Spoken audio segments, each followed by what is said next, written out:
Servus Männer, it's Red Bull Germany again.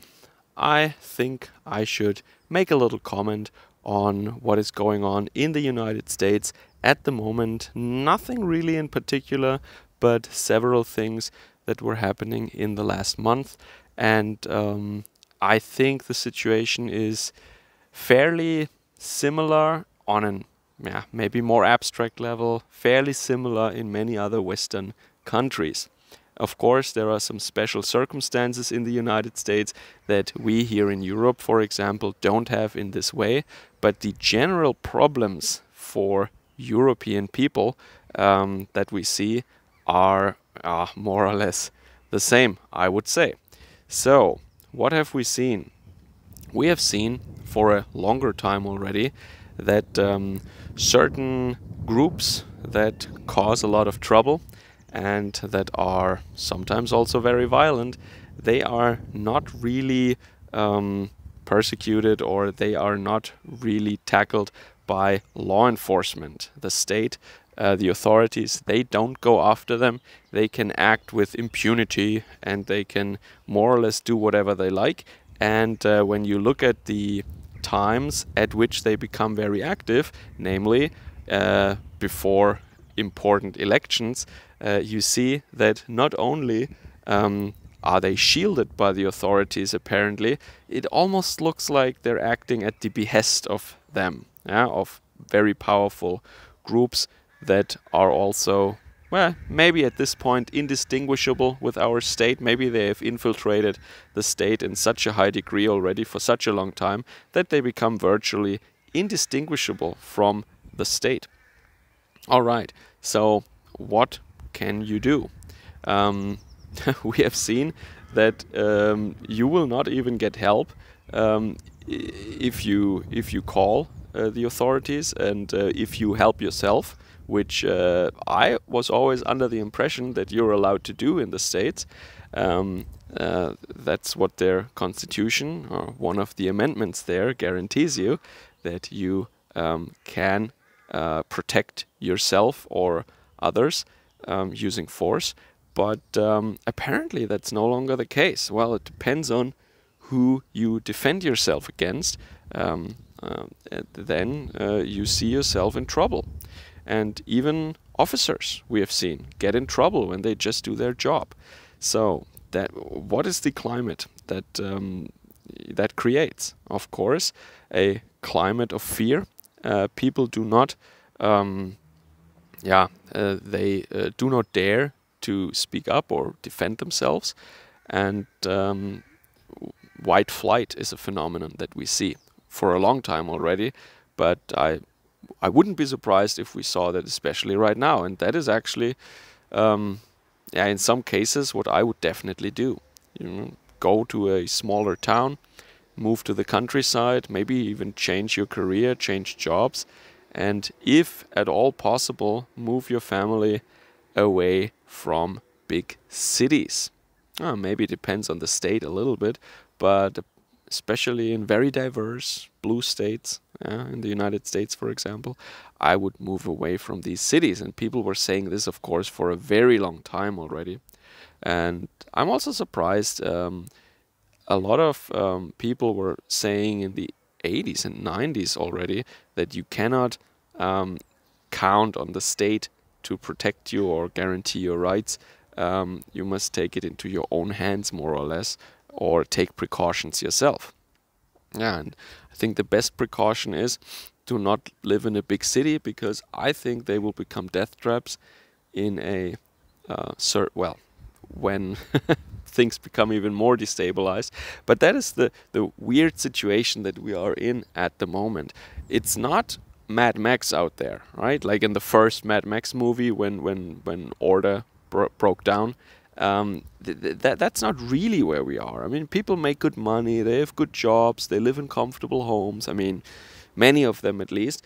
But at the same time, you have this this weird situation where you know that there are people running around on our streets who can do whatever they want, and the authorities will not help you. And if you protect yourself, you will get thrown in jail, or you will be punished. And that's a very weird situation that is like you become a stranger in your own country, and you become what in the medieval days people called vogelfrei, free as a bird, and that was not a positive thing. Yeah, free as a bird, like you can imagine some 1970s pop song or something or whatever, right? A very romantic, free as a bird. No, it meant that anybody can kill you or harm you or steal from you, and there was no punishment. That means you were no longer under the protection of any authority, and that is how it feels like right now for European people.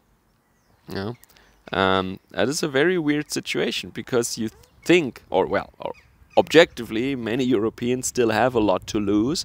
Material wealth, for example, or a job, which is also, well, guarantees you income for the time being at least. They have something to lose, but at the same time, they should react. And I know it's very hard to move to the countryside, and probably you have a huge wage cut that you need to suffer then, or your income might be diminished drastically when you move to a more rural area, of course.